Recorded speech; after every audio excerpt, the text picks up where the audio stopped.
Hi, Pete. How are you today? I'm much better than yesterday.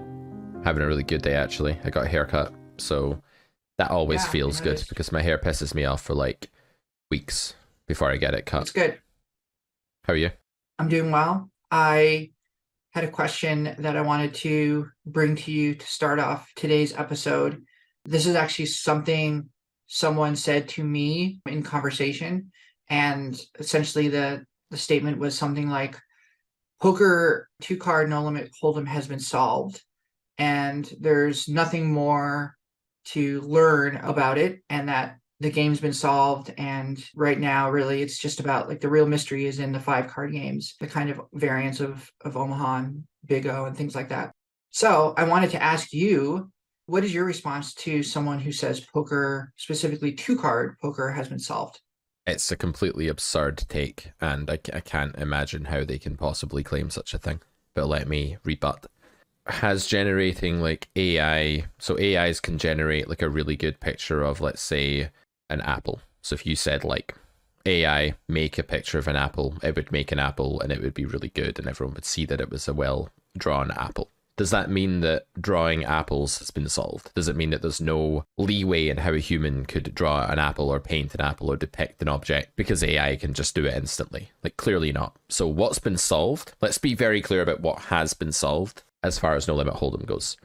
What has been solved is an objective pseudo Nash equilibrium, which is like not true Nash equilibrium, because that is like Liv Boeree said in the Lex Friedman podcast a couple of weeks ago. It's like approaching the speed of light. You can never fully get there, but you can get like damn close, but you can never fully get to the speed of light. It's impossible. But in theory with poker, you can never get to like a fully solved Nash equilibrium because it would have to run for like infinity years and would basically just go forever on the most powerful computer. But you can get damn close, right? So when we say a pseudo equilibrium, what we mean is that we've generated this state where two strategies have gone through what's called a Monte Carlo simulation, which is where they've played against each other billions and billions of times and been able to make small iterations each time that they encounter each other. These strategies have perfect information about how the other is playing at all times, not what hand they hold in any given moment, but what their range of hands is and how they play it, what their strategy is. And what's spat out of the solver at the end of that is the pseudo equilibrium, which is basically a state where no player can make an objective improvement to their strategy without opening themselves up to be exploited or without just immediately losing EV. So what you've actually got is a perfect strategy, assuming your opponent is also trying to play a Nash equilibrium strategy. You have the perfect strategy against that. One, here's why poker's not been solved. That's true, but it doesn't lead us to the conclusion that poker's been solved for the following reasons. One, that strategy is so complex and completely impossible to apply, to even get close to applying a pseudo equilibrium strategy that comes out of a solver. You would need to have the processing power of a solver. You would need to be subhuman. You'd need to be like some kind of like android that was capable of doing that. Unfortunately, that doesn't exist. Humans are biological creatures. We can't do that. We can't even get near. We can get nearer than other humans, which can give us an edge because we make less mistakes. We have less holes in our game. That can give us a theoretical edge. So that's cool. Two, even if we were willing to grant that a human could apply perfect GTO, like one or two people in the world could do that, there would still be tons of people you play against day in, day out that can't do that, and their holes can be exploited. And the other part of the game that's really interesting, and in fact where in some cases much bigger EV gains are possible, is in the realm of me deviating to punish your accidental deviations or intentional deviations from a pseudo equilibrium strategy. So for example, if you start checking back the flop every time you have overpairs instead of c-betting those overpairs, but you leave the rest of your strategy the same, and I notice you're doing that, well, I've just stopped bluffing the turn now, period. I've just stopped bluffing the turn with all of my good hands, with all of my reasonable bluffs that are okay to bluff in a pseudo equilibrium. And because of that, you've now lost EV with your overpairs because you've not value bet the flop, and you've now checked back a line that relies on me betting at a certain frequency that's expected in the solver. Now I don't do it because I see that you've checked them back too often, and now I've gained EV in that spot, and I'm beating you long term in that spot with those respective parts of our ranges. So To say that two-card games have been solved is a really useless statement, because all you're actually saying is that infinitely powerful computers can play unexploitable pseudo-equilibrium strategies. So what? Humans can't. And even if a couple of humans could, whenever your opponent can't do that and is far away from that, there's a whole other realm of the game. Population reads, mass data, exploiting individuals, exploiting player types, using clues from HUDs or other things or reads that you have. Player type live, as you know, is a really big deal. There's still that whole side of the game, and it's still so much ground to cover from an educational standpoint as to how to best approximate good equilibrium strategies, how to apply that yourself. That's no easy feat. You need to generally understand the whys and hows, the nuts and bolts behind it in order to do that. It's not enough to just say, I saw X, let me copy X. If X is fiendishly complicated, you can't copy it. Like, if you see a really complicated painting of, an orchard full of apples, let's say now, of different apple trees, and people there gathering them in baskets and stuff like that, and it's a beautiful sunny day, and there's a house in the background, and you try to memorize the location of every pixel and what shade or color it is, and then replicate the painting by memory, you're going to do a terrible job. But if instead you try to memorize that it's a painting of an orchard, and there's people there gathering things in baskets, what you produce is going to be much more similar to the true painting, the original painting you're trying to replicate. So even the mere act of trying to approximate GTO requires reasoning, logic, human understanding, a web of ideas that means something. It's not just copying pixels and atoms and putting them into a location. And then, of course, the exploitative domain, there's so much work to do on how best to teach that, how best to learn that, and how to actually make sense of EV maximization when you're not playing against a perfect strategy. So yeah, to me, the claim that two-card games are now solved just because a solver can do what I've just described is absurd. And the leap that this person is making, in my opinion, from solvers can play pseudo-equilibrium strategies to poker is solved for humans is absurd unless the humans are cheating with solvers all the time. And thankfully, we're trying to stop that happening. There's sites that are trying to stop that. And even if humans could do that, they still wouldn't be maximizing their EV in every situation, because of course the GTO strategy doesn't maximize against the bad exploitative strategy, right? Or any exploitative strategy. So those are my thoughts. Interesting. So now I can go back and tell my friend who said that he's an idiot. That'll be good. No, it's really interesting. I think our theme today is on this idea of kind of stepping back and seeing from a kind of 30,000 foot view, where are we in poker? And by we, I mean the poker community, really everyone from kind of the most elite pros to, the everyday amateur players that are grinding out lower stakes games on the weekends. Where are we in our knowledge of poker? And if there was a timeline, if you can imagine, starting back in the 1800s in the United States with, I don't know, I picture cowboys playing poker in a bar or something, and, very stereotypical Western scene. If that was the beginning of our history, if that was kind of the Big Bang. Actually, I think poker started in France. I think it's a derivative of a French card game, but I'm not sure. And that's not really the point. But if we could imagine a starting point, a Big Bang, if you look at the history of the universe, and, most scientists agree in some way that it started with a Big Bang and then up to where we are now. Where are we on that graph? Are we billions of light years later, or where we are in the history of the Earth, or are we much younger? I think distilling this even more, what can we compare it to in the course of human history and the history of human understanding? So how would we compare it to something like the history of philosophy, the history of scientific thought? So I'm excited to talk about this. I have some opinions, and I think starting off with just a kind of understanding, okay, is there an objective reality that we understand in poker? So are we like the philosophers prior to kind of Socrates, where they're walking around and they say, we know water is wet, we know fire is hot, well, these are objective truths about our world, the sun comes up, the sun goes down, et cetera, et cetera. Do we have that kind of reality in poker? I think we do, but can you expand on that a little more? And I think this is obviously part of what you were just talking about in terms of understanding what a solver would do, but, or maybe not. Yes, this is interesting. So first off, some people might quibble with you about whether the sun coming up or fire being hot are objective reality, or whether they're just impressions made upon the self and the brain, right? So there'd be some dispute about that. But were they but I don't think they were quibbling about that prior to Socrates.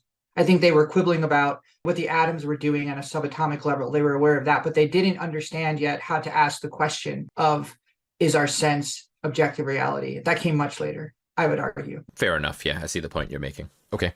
In that case, like, let's move on to the poker side of this.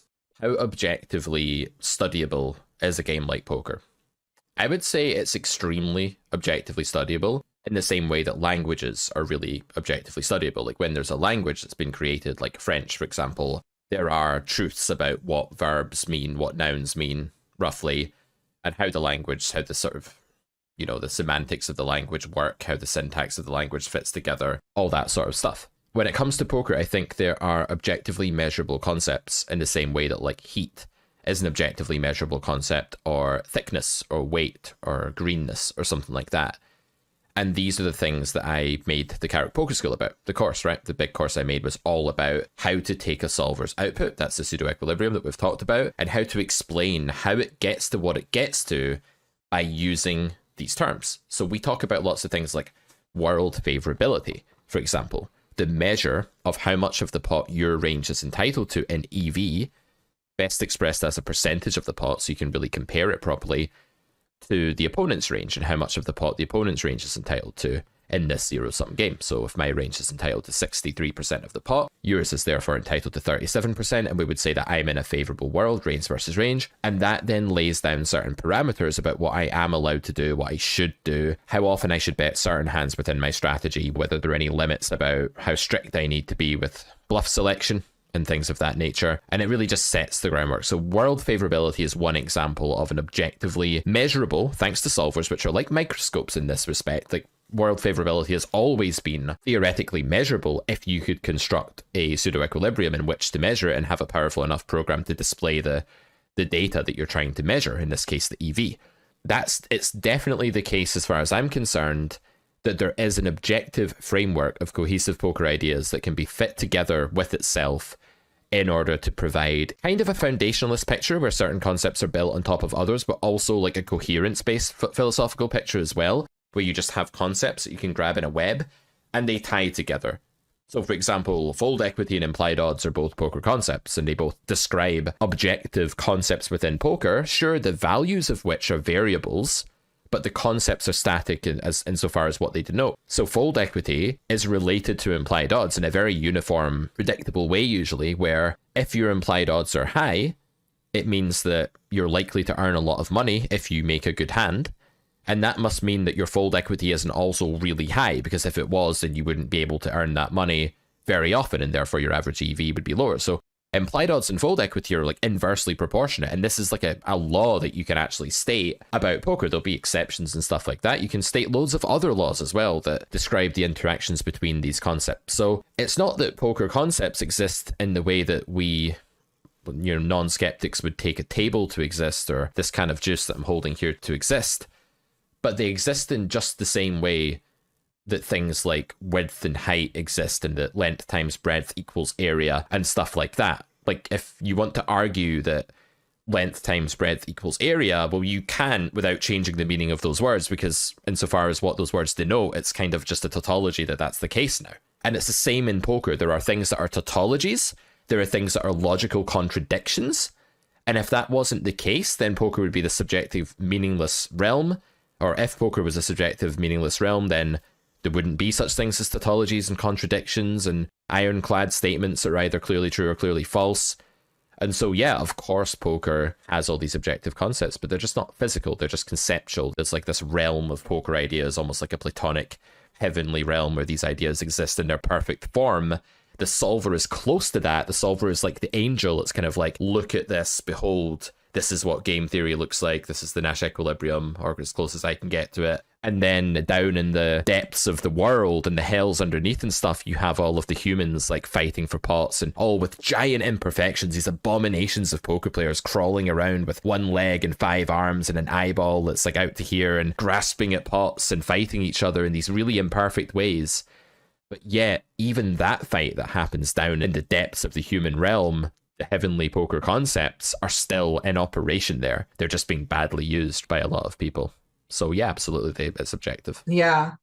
I'm really glad you mentioned the Plato and the kind of allegory of the cave. And I wanted to talk about this because I think it's, well, not only is it one of my favorite concepts in the history of human thought, and I find it just so endlessly fascinating and amazing that one person can actually came up with this.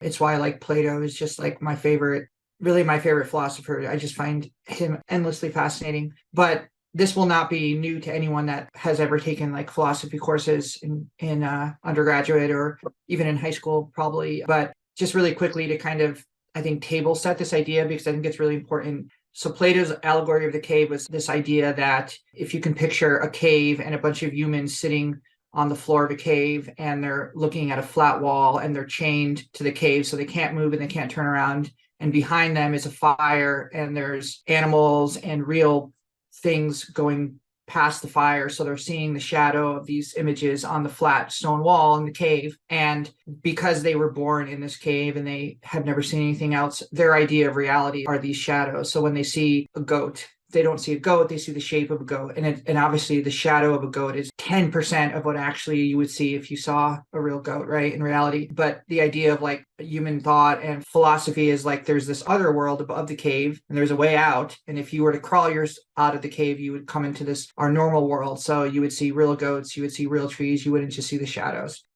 So how does this relate to poker? Well, I think, are we, when we sit down and we play, and this is, I think, someone that understands solvers, that has, this isn't like a rank amateur, but someone who understands the game and understands those kinds of laws, like you said, which I think those laws are akin to something like laws of economics, where like supply and demand, right? That's like a very simple, like, the more supply, they're kind of weighted opposite. So if there's more supply, the price goes down. If there's less supply, the price goes up, kind of things. But getting back to this allegory of the cave, I think if we think of ourselves as poker players in a cave, and when we see these concepts that we understand, like world favorability, are we looking at the real tree or are we looking at a shadow of the tree? So what do we know to be real? It seems to me, having been, you and I have kind of talked about this in prior conversations and just in what you've said so far on this episode, it seems to me like we're still in the cave in a lot of ways, and that we haven't yet, like the idea of like the Platonic ideal is like,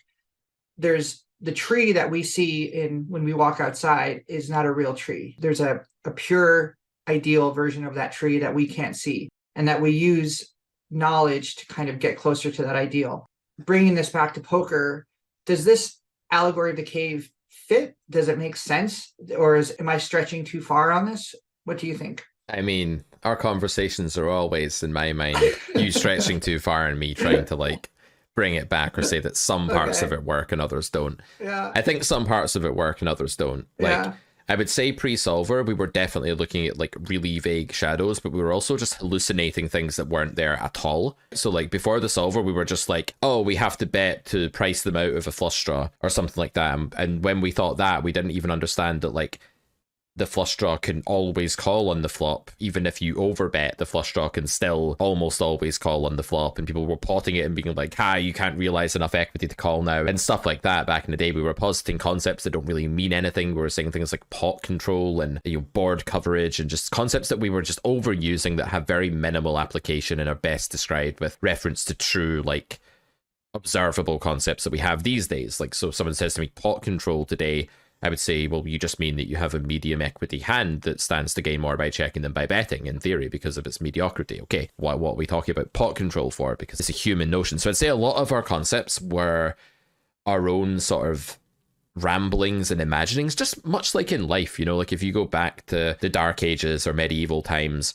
a lot of how people lived their lives had very little grounding in reality. There were all these rituals and cults and tribes, and you could live in a tribe, for example, in like, let's say, pre-colonization of North America, where the tribe made you like eat 6 snakes when you turned 15, and if you didn't, they would murder you, because then you'd be cursed by like the goddess of the snake queen that would come and kill all your family. Or there was this belief, and no one had ever let it happen, but they just had this belief that it would happen if you didn't do this. And that's like being so far in the cave that you can't even see like an inch in front of you. And I think we used to be there in poker. If you go back to like pre-solver, we were still in some kind of like absolute dark age, I would say. From there, we've definitely come a hell of a long way. And when we first got solvers, I would say there was this like blinding flash of light, and then suddenly we could see all this stuff. It was a bit like coming out of the cave, right, in your analogy there, where suddenly the wall is removed, but the stimuli are just too confusing, and they're too numerous, and they're too unknowable. They're too unfamiliar to mean anything. So like when the wall first comes down, in Plato's cave, the cave dwellers are going to be overwhelmed with sensory input. They're not going to know what the hell is going on. All they've known is shadows until this point. And suddenly there's a roaring fire and a woolly mammoth and a dinosaur, or whatever it may be. I don't think humans and dinosaurs were around. I don't know. Who cares? You get the point. So I think when we look at the poker side of things here, as we started to make sense of the solver world, that was like rubbing our eyes and really adjusting to the brightness and seeing what was there. And it's taken us a very long time in poker's lifespan. Maybe like if we say that online poker first started to really exist in like 2004 or something like that, 2003, if you want to go way back to like the origins of it, something like that. So in 20 years, I'd say like the formal study of the game has existed for like 20 years, something like that now. And it's only really in the last 6 or 7 years that we've been able to make enough sense of GTO for someone like me to be able to like make the Carrot Poker School and like come up with like a big list of concepts and talk about how they tie together and try and illustrate that. That's only happened really in the last like 4, 5, 6 years properly. And even now, there are a lot of people who are supposedly like leading the profession that are putting out training content. Obviously, there's been all these shitstorms in poker Twitter recently of coaches accusing other coaches of being scammers and not being genuine, and this whole like nonsense poker drama that I'm convinced most of it is just for clicks and just to generate publicity. But yeah, there is a lot of disbelief. There's a lot of like people not trusting, and I know you want to talk about this later, but people not trusting others within the profession. A lot of squabbling about how things should be done. And because poker is a subjective framework, I don't think there should be that much squabbling. And that to me suggests that we are still in a kind of, maybe not a dark age, but if the medieval times were like the pre-solver times and then there was the Enlightenment and that was the birth of pile solver or whatever, I think probably now we're in like the 1700s. Like most people are still really quite deluded as to what's going on in the world and the universe, but at least there's like Copernicus and there's like some telescopes and there's some advances in healthcare and science and stuff like that. We're not totally in the dark ages, but I think we're still very much trying to come to terms with an enlightenment that's fairly recent and quite confusing, and we're still in the fallout and the hangover of being bombarded by all of that color at the same time, and our eyes are still adjusting. I think there'd be more conformity in the poker world right now if we were further along, and I think the fact that people don't have a good framework to talk about solver outputs,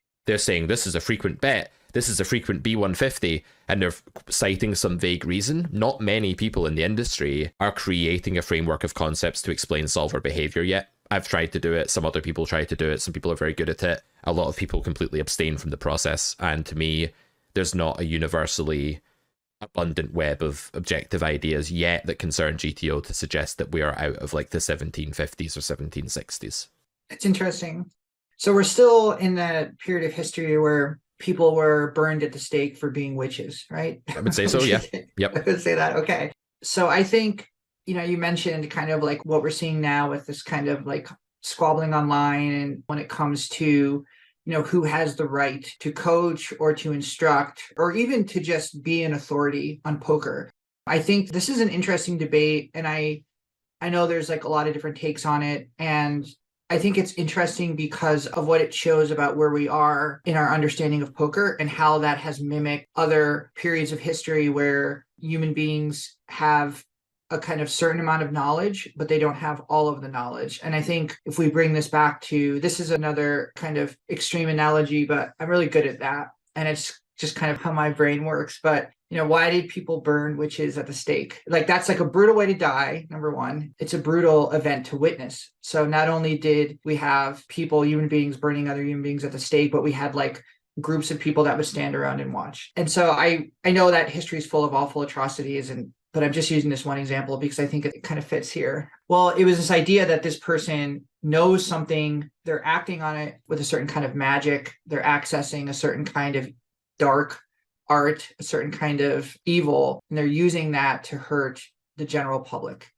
Now, I think there might be some people, I know there are some people these days that still believe there's things as dark magic and evil that people can access and all of that. And just putting that aside, from an objective reality, I think there's no scientific proof that someone can offer. Someone can access black arts. So we'll just start from there.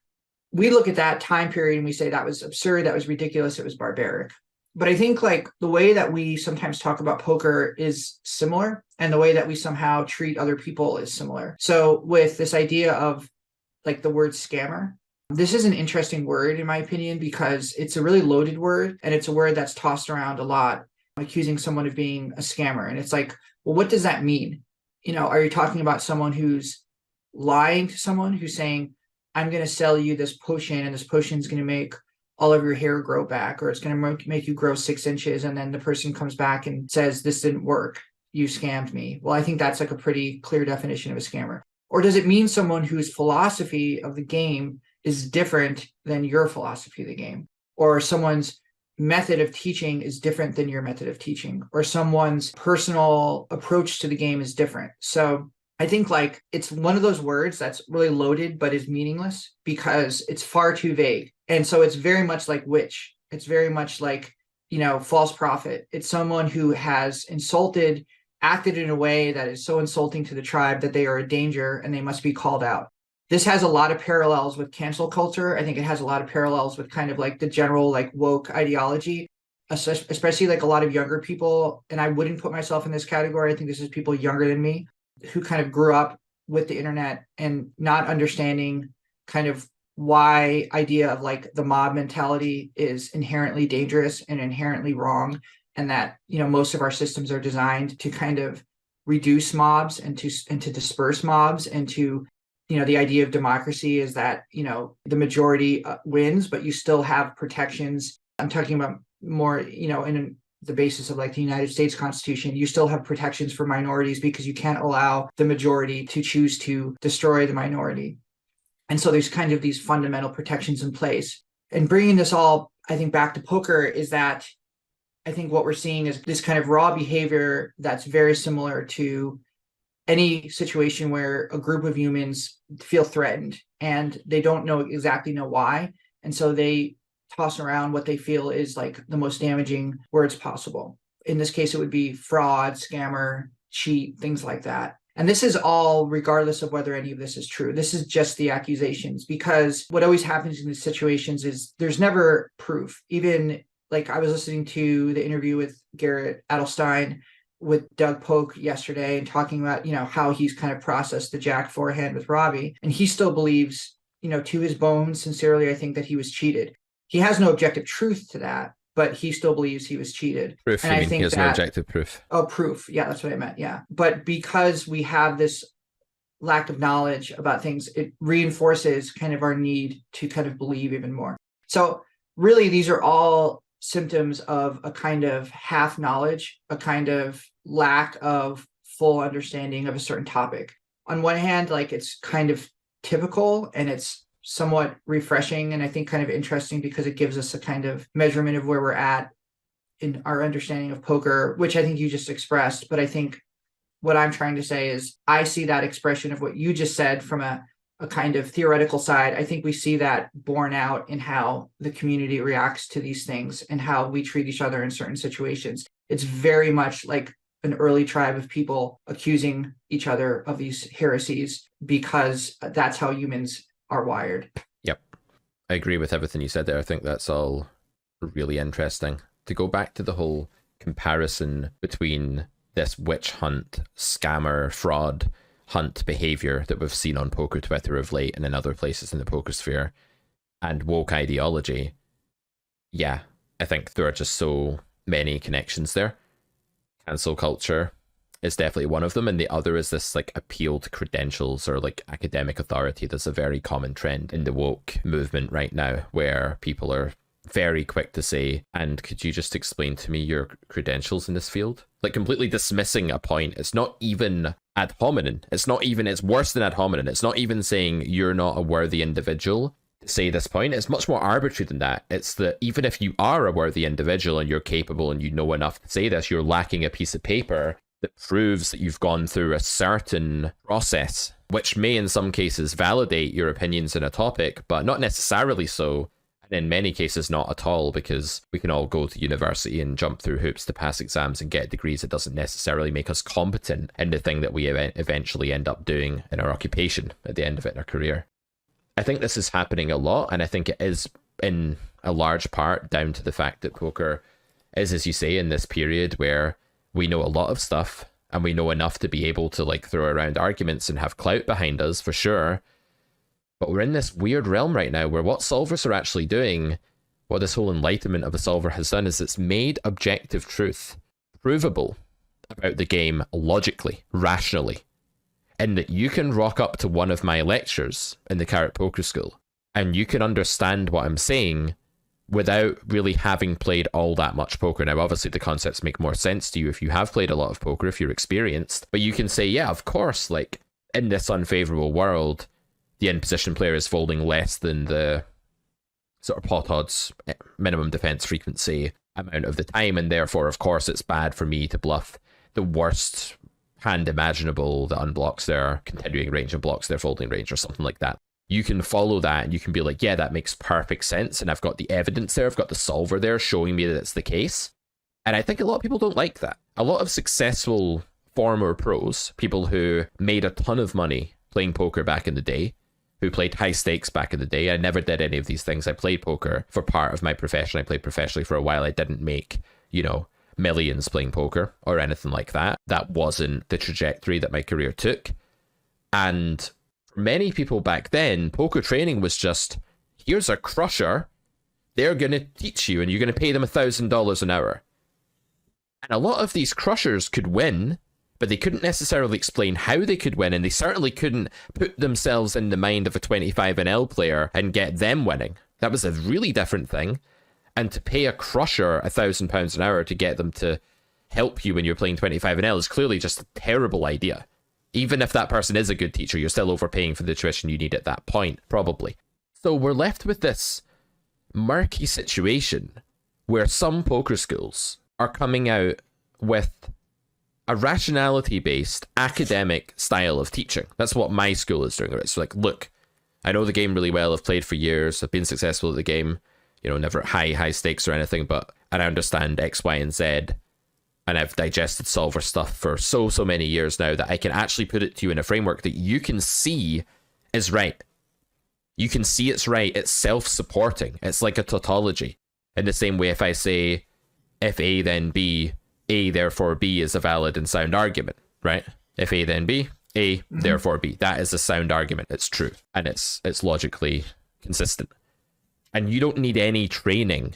You don't need any experience in any field to see that that's true. So what we're getting these days is content that's coming out saying, here are some objective facts that are I just know because I've learned them and I've learned how the game works. I've learned the objective truths behind the game, like we talked about earlier. And yet there's this backlash of, where is your graph? Where are your credentials? This is the same thing that's happening in woke ideology as well. Where is your certificate to say that you are as good as you're claiming to say, as if what you're saying is a locked box that's opaque and can only be assessed by paying lots of money. And that's not the case for like a lot of the content. A lot of these people who are being called scammers are making content that's completely open book. It's free in many places. There's free versions of it. And it's like, look, this is what I know about the game. But they're not being challenged on that. They're being challenged on the fact that they're not like a successful millionaire, or that they don't have a recent graph in the last few years because they've not been competing, or maybe they just have they don't have results up on their sites or something like that. So a lot of that is going on. What I would love to see happen more and more as we actually move into like the 21st century of poker is that there could be poker academics. They could be a thing. Okay, maybe it would take them a while to like play poker and get to like an in-game quick decision-making flow. Maybe it would take them a while to get exploitatively as competent. But I don't see any logical contradiction saying there could be like poker theorists that have barely played any poker and have just done a ton of solver study. And I think these poker players have started to rock up to the online felt and destroy people. People like Linus Love, people like this have rocked up. They don't have all this experience behind them, but they've just dedicated themselves to the objective study of the game using the truth of the solver and everything that it says, and they've formulated webs of ideas from that. And then they've gone on and they've crushed people that have been field players and played for 12 years and stuff like that. So I think what we're seeing right now is this sort of It used to be the case that you didn't trust what anyone was saying unless they had credentials. It used to be the case that the graph was the one and only thing that mattered. And now you're seeing more and more people go, oh, hey, like, I love to think about the game. This is the academic work I've done on the game. This is like my research, and this is like my course I've made. And then people are uncomfortable with that because it's like, well, where are your massive profits from like the last couple of years and things of that nature? So I think we're struggling to accept that poker has moved into a more observable space where there are no longer these locked boxes of secrets, but instead there are just this open source available solver output that anybody can study and anyone can become really proficient by doing so if they have the right sort of mind and they can piece together the concepts and extract the concepts from the mess from the solver soup in the right way. And I think that's causing quite a lot of friction, and that people just in some sense want it to be as simple as you crushed and made lots of money, therefore you're the only one that's got the authority to teach. They want it to be this appeal to credentials, but clearly it's not like that and shouldn't be like that. Right. I look at it as almost like schools of thought. So like if you decide to go to a certain school, you're going to learn a topic or to learn a subject, you're going to be taught by certain professors that you would not be taught by if you went to a different school.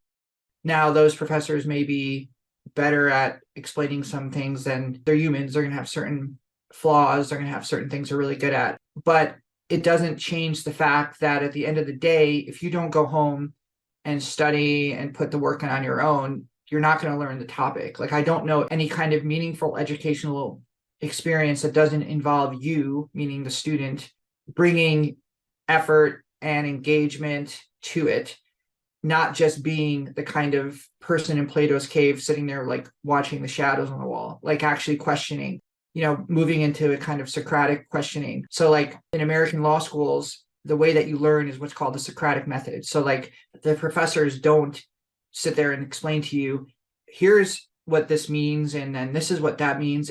This is a concept that was established by, certain cases. What do you think about that? Why do you think that? What would happen if X? What would happen if Z? What would happen if this? And so the student is engaged in the learning process, and that education happens. It's not just teaching you kind of what to think, it's teaching you how to think. And I think that's the big difference between a kind of, and I'll bring it back to the kind of comparison to woke ideology. Woke ideology is not interested in making anyone learn how to think. It's telling them how to think. In some cases, it's threatening them with cancellation, violence, if they don't think a certain way. But true education, true knowledge only comes from an attitude of always questioning and always asking why. I mean, that's what happened to Socrates, right? He asked why too many times and they put him to death. And so I think the idea of like only certain people are allowed to tell you why, and you are only allowed to ask certain people why. So in the poker world, it's like, let's say that there was a licensing board. So let's say that poker education was like law or being a doctor or being any kind of profession where people put a lot of faith in you, and that from a consumer protection angle, you have to be licensed, because otherwise you'd have all of these people out there screwing things up and costing clients a lot of money or causing people to die because they don't get certain medical procedures done. So as a society, we say, you in a certain profession has to be licensed in order to practice this because it's a consumer protection. Can you imagine like doing that for poker? I guess I'll be a devil's advocate here. Why don't we have license? Should we have licensing boards for poker coaches? Should you have to say, Pete, I am licensed by some board made up of random people who have rubber stamped you and said you've passed a test? People can now trust you to teach poker? Yeah, I mean, obviously my immediate thought is that this would cause an enormous power struggle. Powerful individuals would band together. It would be the most corrupt thing imaginable. Like basically, when you go from like the state of nature with like random tribes scuttling around into like the first organized state, what kind of governance do you have with that state? You don't have a democracy. You don't go right to like a republic. You go straight into pure despotism. You go into Lord like of the Flies. Lord of the Flies. You go into like a horrible, oppressive emperor and generals of said emperor smiting everyone and just brutally imposing their will upon the population. And the initial attempt to do anything like this in poker, it would probably be, it depends who's involved. Like there are certain people at the top of the industry that I think would be great at this. I think if Phil Galfond had a say on this, he would be fantastic at it. And if people at Run It Once, who obviously I've worked for a while, I think they're extremely professional and would do this in a fair way where they looked at the thought process of the teacher. Maybe there'd be some requirement that you have to like set some sort of examination or whatever. You could make exams for poker. You could like explain why the solver's doing X here. How should you exploit a player that does this? You could make exams, like make it fair, you know, like give people the chance to show they know what they're talking about, even if they don't want to go away and play 500,000 hands of high stakes. You know, so if it was done fairly and you could really assess people on their merit, and they would also, by the way, this is something that never happens ever in like Twitter or popular media, why are we not trying to like vet people for their teaching ability? There's probably teaching out there from high stakes players, and some of them are terrible teachers. I'll tell you that much. I'm not going to name any names, but there are high stakes players who've been very successful at the game over the last 2 decades. And many of them that I've seen over the past 2 decades have been terrible teachers. We'd have to vet it from that angle as well. If there was a committee made up of people who just said, be one of the elite players in the world and show a graph where you've competed against other elite players in the world, and only then you get to teach, well, that would be absurd, right? That'd be like saying you have to have won a gold medal in the Olympics to be a coach, to teach swimming. You have to have won like a gold medal in the Olympics. That's ridiculous. Yeah, it would be fantastic if there was. If there was a trustable board of professionals that was accountable to another kind of body that was fair and objective, and in a perfect world, you've got like the philosopher kings sitting around and doing this properly, then yeah. And there are people in the industry that I would trust to do that. And there are others in the industry that I think it would be a complete fucking disaster and one big giant power grab. We've talked about this before, Melissa, but I think the best way to vet anyone in poker or in any other like industry that's not yet regulated for like safety and health concerns and things like that is the free market, and just letting the consumer decide. If your coaching business crashes and burns and people are going around saying this guy's a terrible coach, like he coached me and he told me a bunch of nonsense, he didn't know what he was talking about, and he was mean to me and unprofessional and horrible to me, that will get around really quickly.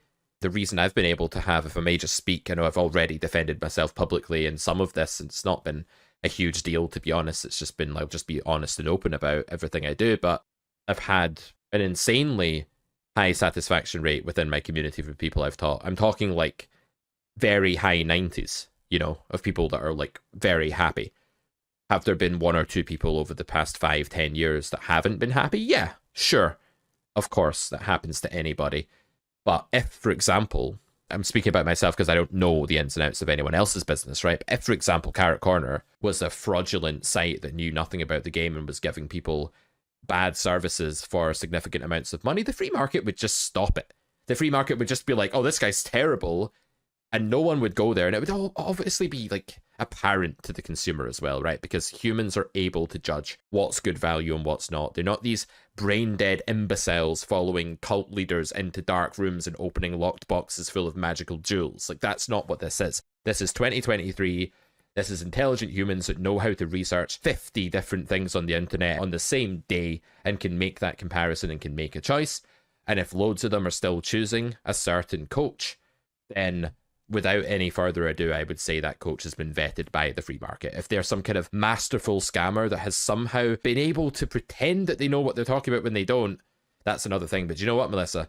As someone that's played poker for a long time and understands the game relatively well, in my opinion, some may differ on Twitter, you know, come at me. But as someone who makes that claim, I could smell a rat a mile off. If a player turned up to me and said, oh, I'm really good, and then started speaking about the game and they weren't good, I would know instantly.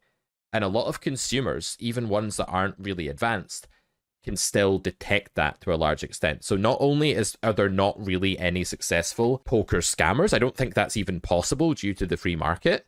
There aren't any, I don't think, because they wouldn't have got this far. Or if they are, then they're not being transparent about what they know about the game. The ones who are talking about the game and making training videos and going into detail about how they think about spots, if they're getting hired to coach people, it's because they sound like they know what they're talking about to someone that's informed. I don't think there are people going around selling magic beans to poor distressed sheep that are just like following them into places and paying all this money. I don't think it's actually a thing that's happening. I'm totally rambling here, but yeah, I just feel it's ridiculous. I think it's true. I mean, there's so much there, and I think speaking as a poker student, a poker consumer, someone who went through this process, I'll just kind of speak quickly on kind of my own process. So, we've talked about before, I'm working with you now. I've worked with you for about the last, I don't know, 6 or 8 months. And before I even met you, before I even knew I knew what Carrot Corner was because I knew who you were. But I think I just randomly, one of your videos came across my YouTube feed one day, some of your free content, and I watched it. This is when I was kind of a struggling poker player, but I wanted to learn more and I wanted to get better. And I liked your videos, your free content, but it wasn't like I immediately went to your website and was like, I'm going to purchase some coaching from Pete. I spent a good amount of time kind of researching you, and I, looked at, okay, what you had, before we did this podcast, you had a previous podcast where you were, it was definitely more technical based, but you were talking to various players, and I found that really helpful because I would listen to those old episodes to get an idea of like what your approach was to poker, who you were, the kind of people that you worked with, your philosophy of the game. And, all of those things made sense to me. And I would say that I probably knew more about you and your approach to poker when I first messaged you for coaching than maybe you would even know, like just in terms of your own memory of what you've said, in the past and what you've written and things like that. That's me. That's how I approach really any purchase, because it wasn't a cheap purchase and it wasn't something that I could just like purchase like on a whim. I don't think that I'm unique. I'll just go that far. I agree. I think that anyone who is invested in a poker career, is invested in getting better, is invested in sacrificing not only your time, your resources, but in some cases, there's a lot of other things you could be doing with your life. And if you're just like someone that, is looking for gambling opportunities, there's a lot of cheaper ways, or maybe not cheaper, but you go to a casino at any time and play roulette. You can play slot machines. If you're someone that's truly interested in getting better, like you're going to have the type of personality where you're not going to kind of, I think, generally launch yourself into, working with a coach without having done, a certain amount of vetting. The idea of like, there's this kind of predatory world of poker coaches out there that are just like standing on the street corner, like tricking people into paying them money for bad information, seems to me to be very similar to kind of arguments about witchcraft, in the sense that this thing we have here, this reality, this God, this religion is so fragile that if anyone comes in and does anything different, we have to burn them at the stake. When you're confident about your position on something, you don't feel threatened by someone who has a different idea. You don't feel threatened by someone who disagrees with you. When you are not confident, when you have doubt, inner doubt, you lash out and you, I think, in my opinion, say things like scammer. Now, we also haven't really touched on the kind of financial benefit of this for, getting the clicks, getting the attention, getting these kind of feuds to fire up on Twitter, and the attention that brings to certain people. And I certainly think that's an element to it. But I think that element is far less interesting than the idea of, why are these arguments generating clicks? What is so popular about them? Is it just the fact that people have this like watching people fight? Or is there also this sense of like, we as a community are not confident enough in what we're doing with poker and our own knowledge of poker that we are incredibly suspicious of anyone who's doing something different? We are incredibly suspicious of someone that doesn't show their graph. We're incredibly suspicious of someone that doesn't go to the same church as us. We're incredibly suspicious of someone that comes from a different philosophical school. And unless that person proves themselves to us according to metrics that we have invented and we feel comfortable with, then that person is going to be cast out, cast aside. It's the same thinking that I think pervades so much of woke ideology. It comes from fear. It comes from a kind of almost a pre-enlightenment way of thinking. And I think, if people say like the internet has made us dumber, I think this is one way in which it has. Yeah, 100% agree. It's interesting, isn't it, that humans are just getting off on this so much. Like this, as soon as this drama happens, as soon as it's like, Garrett said this about Airball said this about Berkey and Airball are going to fight at 100, 200, and Doug Polk's like arranged it all somehow while also orchestrating the entire situation. It's like, well, clearly this works, right? Clearly this gets views. This is, I would imagine that this content, like if the Berkey airball thing goes viral, and I'm sure it will be one of the biggest things. It'll probably be like the biggest thing since Doug Polk and Negreanu played their heads up match. And it's like, what do we enjoy about this? Well, we do enjoy being part of a mob that rips people to shreds. Like if you study chimpanzees, you'll see that, not that I've done this personally, but I have it on good authority, that chimpanzees go around the outskirts of their That's territory. Like chapter 1 of CPS is it's just a study of chimpanzee behavior. That would be amazing if that was the first class in a poker class. Anyways, go ahead. It would be amazing, only it would just be you that bought it, Melissa, and I'd be bankrupt. But apart from that, yeah. But I do think you're quite typical of the poker learner in the vetting sense. Like I agree 100% with that. Everyone that hires me, by the way, has vetted me really well. They'll say things like, Pete, I feel like I've known you for years. I'm like, that's creepy, but yeah, okay, cool. I'd rather that than you're like, oh, I've hired you, bro. I don't know who you are. Like, is this worth it? Like, are you going to give me good value? Because I don't know who you are and I've hired you. That's happened 0 times in like 10 years of me coaching poker. 0 times, thankfully. But back to chimpanzees. So they'll patrol their territory and they will find a chimp that from another tribe that's gone a bit close to the perimeter on its own, and they will jump on it and rip it to shreds and eat it. And they'll do it as a show of dominance. It's not just that they're hungry and they want to eat a chimpanzee. Chimpanzees don't generally eat other chimpanzees, but they'll do this just as a show of like, we've conquered this tribe because we've like shredded up one of its people. And that chimpanzee tribe is really vulnerable because they're just a bunch of monkeys like living in trees. And if other monkeys come in that are bigger or more numerous, they could easily take over that part of the forest and exterminate them. And that's probably happens to chimp tribes all the time. So there's probably really good reason for them to be that on edge. But if they lived in some paradise where they were under no threat whatsoever from other parts of the food chain or other chimp circles, are they going to do that? It seems highly unlikely. Do goats do that? Do sheep do that? Do herbivores generally behave in that way? No, because they don't need to in order to be prolific. To be prolific, they just have to eat grass and breed, and that's how the species is prolific. That's all they have to do. A chimp tribe actually has to defend itself in order to, that's its sort of evolutionary path that it's taken. And yes, absolutely, when you are vulnerable, you feel threatened by things. It's amazing, like, before all of this stuff happened, before people were, you know, causing all this drama and this whole, like, coaching, like, let's start vetting the coaches thing, became a trend, and I think it'll die off pretty quickly again, because it's based on, frankly, nothing other than witch hunt culture. It will die off again, but before that became a trend, I really hadn't doubted myself or questioned myself in like a long time. If someone came along that had a different view to me, I'd just be like, okay, that's interesting, but it in no way makes me like worried about what I'm doing, what I'm saying being wrong. But as soon as like suddenly there was heat on coaches and there were all these like really strong toxic words flying around like scammer and fraud and stuff like that, there's a part of my brain that's going like, now I want to say like nasty things about a person, or now I want to like fight someone, or now I want to be like kind of toxic in response, or at least like that's the gut reaction that I'm gonna have to like the trolls on Twitter. Whereas before it was like, well, no. So I think like just the mere like fact of someone calling you a certain name or a scammer or whatever, or, you know, a witch, instantly it's going to make you defensive. And it's the exact same thing that's causing these people to do it in the first place. It's this completely circular cycle of vulnerability. Someone is vulnerable because, as you say, their religion or their structure does feel quite fragile to them, and so they have to attack other religions and cultures, and, you know, people who purport to be witches or have like dark magic or something like that, they have to attack these people. That in turn makes others vulnerable and worried in the society, and this fear like perpetuates absolutely everywhere. It echoes all around the place. And I think that we are still at the stage of our development where we've only just got this basis. Like, we've only just got Pile Solver in like the last 7 years, and loads of people have spent time like distilling this information a bit, but there's not like a universal long-term charter or Bible that's been agreed upon for exactly how we need to like think about game theory or think about poker post Solver Revolution. And so yeah, I agree. I think people are like really still quite afraid that maybe everything they think they know about the game isn't right, and like maybe someone with a different approach is threatening in some way.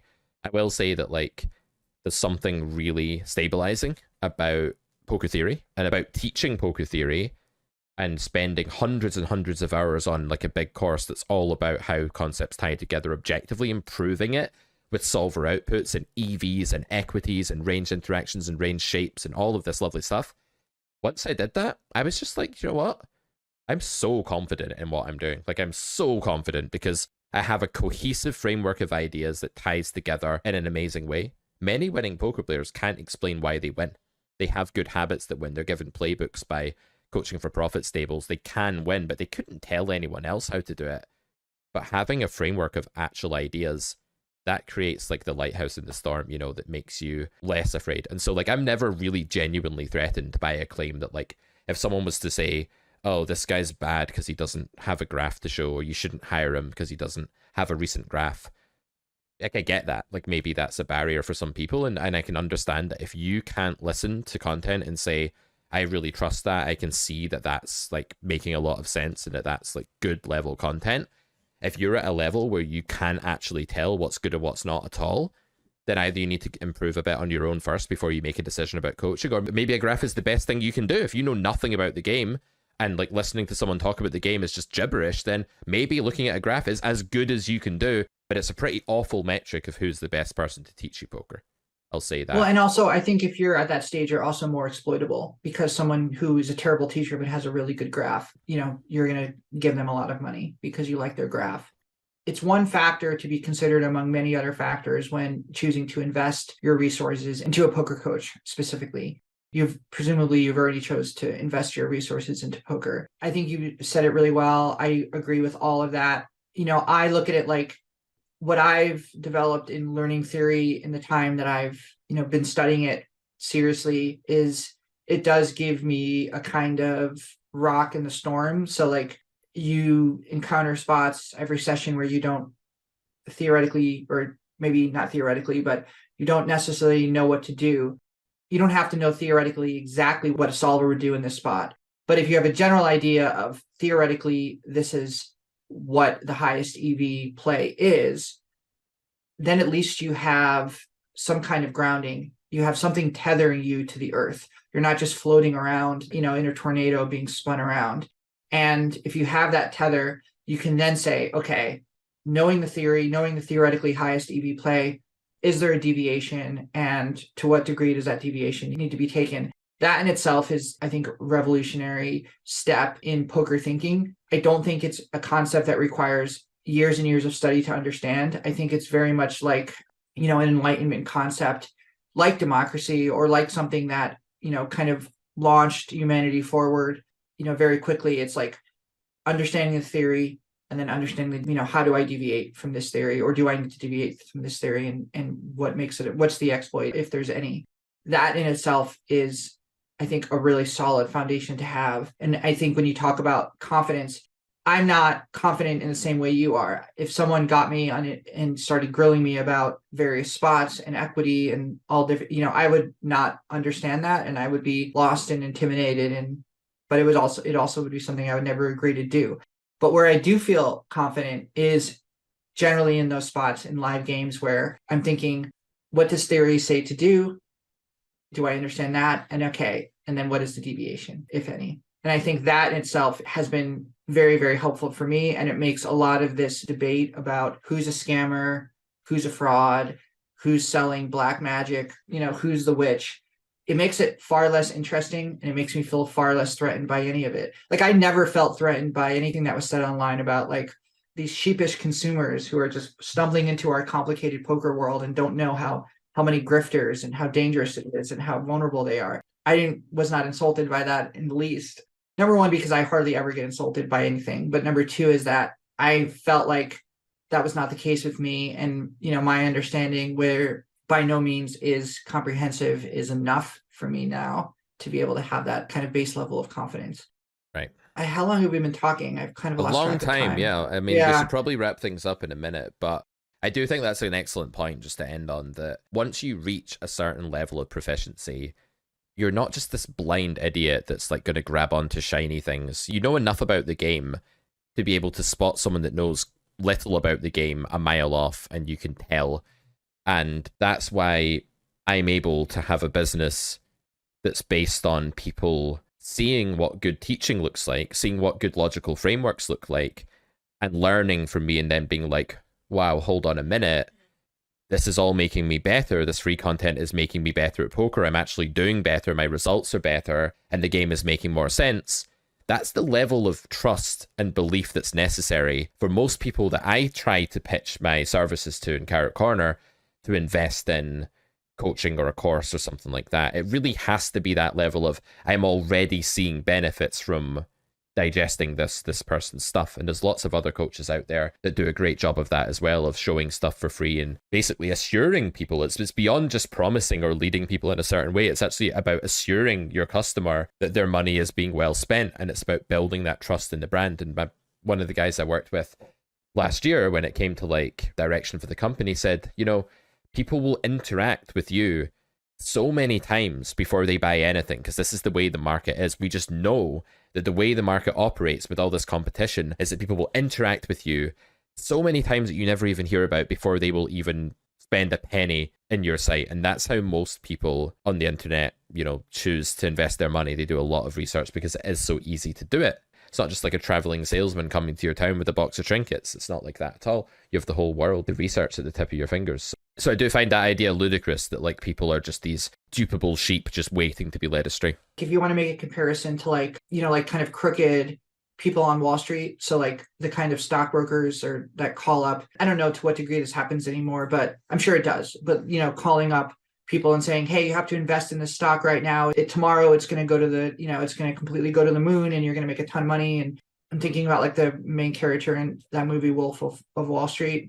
But anyways, it's almost like a stereotype. But people get into the market for all different reasons. And I have just, for various reasons, like been around people that are, you know, quite wealthy. And when they talk about investing, a lot of times it's, well, so-and-so told me that this investment's really good, or so-and-so, I heard from this, I heard this secret information and da-da-da-da, and so I'm going to pump my money into this stock. It's actually like really, I mean, in my opinion, and this is like an uneducated opinion, but it seems to me a lot of times it's like throwing darts, you know, and you're not good at darts kind of thing. Contrast that with poker. I think most 1-2 low stakes games, most card rooms, if you were to say to someone, hey, like, can you tell me like who is a good poker coach? Like, do you have some names? Most people would be like, I don't need a poker coach. Like, what are you talking about? Like, they're like, I'm not going to spend money on a poker coach. Are you kidding me? Like, I can barely like, well, they wouldn't say I can barely afford a 1-2 game, but they're going to basically say like, in my experience, it seems like it's somewhat of an ego thing. You know, I've learned it on my own. I'm self-made. I don't necessarily need a coach, especially this is like very common with like live players that are completely ignorant of any kind of theoretical understanding of poker. Like, or like, I have Pyro Solver. Like, I spend hours with Pyro Solver every week. Like, that's enough for me. I don't need someone to tell me how to use Pyro Solver. I know how to use Pyro. You know, they'll have a litany of excuses of why buying any coaching is a waste of time. Any coaching, not a specific coach, but any coaching. I think you'd be hard pressed to find someone who's like, yeah, here's a list of people that I think are legit. You know, here's people worth investing in. And I invested in this coach. I think you should too. And that person invested in that coach. It doesn't work that way.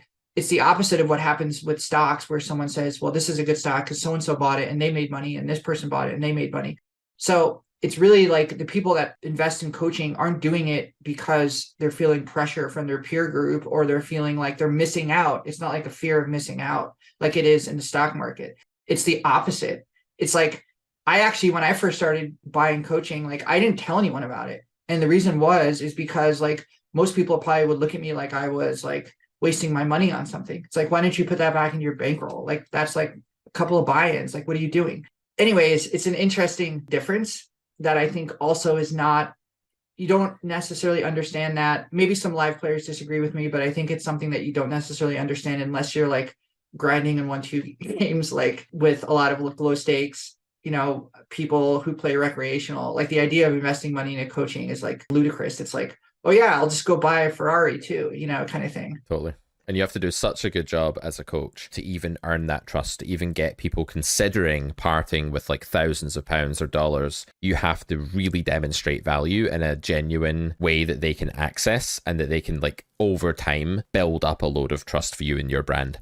And if you're not doing that, you will not get any clients. It's not the kind of industry where even if you do have like a nice graph or something, even if you're a winner, unless you're like famous and you have a good reputation, it'll be really hard for you to just say, put up a random website somewhere and be like, look, come and hire me. Most people need to see, they need to actually be convinced deeply that something is a really good idea in the coaching market before they will spend any money, because it's so competitive. And most people, as you say, like, I'm self-made. I've never had a coach, and I don't think I'm atypical in any way. I think a lot of poker players of my era didn't have coaches. I think nowadays coaching is becoming more common, but man, you have to be really good to succeed in the coaching industry. So scammers are just automatically not going to make it unless I don't even know how they would make it. And you have to demonstrate value long-term in a trustworthy way. That's the only way you get people to hire you for coaching. And there's a reason that we have a Discord group, like, you know, the ethos there, Melissa. It's thriving. People are so serious. They're so conscientious. And it's because those are the people who have been serious enough about the game to make that decision in investing in their poker future. And when you get loads of those people together, it just creates the best atmosphere ever. And a lot of the noise you hear on Twitter about which coaches are scammers, it's funny that the people posting, like the trolls on Twitter that are railing these threads and are like rallying against Matt Berkey or whoever it may be, they're probably people that have no intention of ever buying any coaching anyway. That's the funny part about it. It doesn't even concern them because they're never going to hire any coach. Like, that's the truth. Yeah. Well, this has been a good one. I really enjoyed this conversation. I think if we can bring it to any kind of conclusion, I think our conclusion is that we are in somewhat of an enlightenment period for poker. We're not in the Stone Ages. We're not walking around being really impressed with, you know, our neighbor in a cave who just invented fire. Mm-hmm. But we also have a lot of the characteristics of humans who are not confident in their substantive knowledge of a topic and maybe aren't necessarily even confident in their own belief systems. Therefore, we see these campaigns to lash out and use these really loaded terms like scammer and fraud and to burn the witch. So maybe that will be the title of this episode. The last Radiohead album was called Burn the Witch, which I really liked. I like that title. I think that was the last album. Anyways, maybe that's a good place to end it. Yeah, you're going to have to try and convince me off air that I'm going to name an episode Burn the Witch. Good luck to you on that one. Yeah, let's end it there. It's been a fascinating discussion. Right. And yeah, I think we were agreed that we're in an enlightenment, not the modern day, but also not the Stone Age. Come back here for more Poker Distilled, guys. If you like what you're hearing, don't forget to leave us a rating on Spotify or Apple Podcasts. We really appreciate it. You can also leave us a comment on YouTube, or if you're in our Discord group, we have a channel there. We'd love to discuss these matters further with you, and we'll see you back here for episode 8 of Poker Distilled. Bye for now, guys.